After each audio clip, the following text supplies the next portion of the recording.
Form కోళ్లలో danger bacteria antibiotics అతి వినియోగంతో anti microbial resistance వృద్ధి.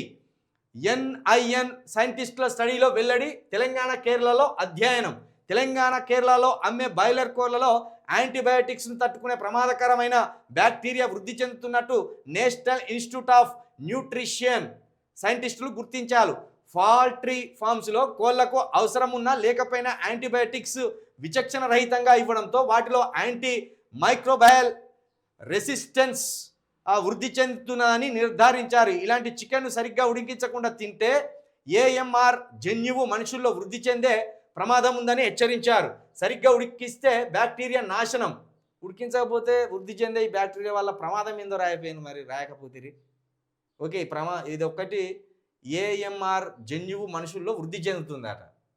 మరి ఇది వృద్ధి చెందితే ప్రాణం తీస్తుందా, లేకపోతే అనారోగ్య సమస్యలు వస్తాయా, ఏమవుతుంది, దానివల్ల జరగబోయే నష్టం ఏంది అనేది ఒకటిసారి రాస్తే బాగుండు. ఇది రాయలేదు, ఇదేం రాయలేదు.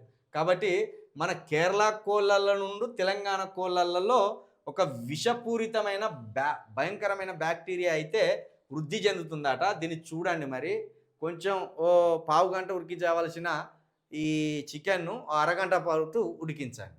ఎందుకంటే మనకు చికెన్ లేకపోతే పొద్దు గడవదు, మటన్ లేకపోతే పొద్దు గడవదు, మన అసలే నీసు మొఖాలు. కాబట్టి గట్టిగా తింటాం కాబట్టి కొంచెం గట్టిగా ఉడికి, లేకపోతే ఆగమై కాడికి వస్తుంది సంసారం. ఇంట్లో ఎవరినో కానీ కోల్పోయే పరిస్థితికి వస్తుంది. దయచేసి గట్టిగా ఉడికించు.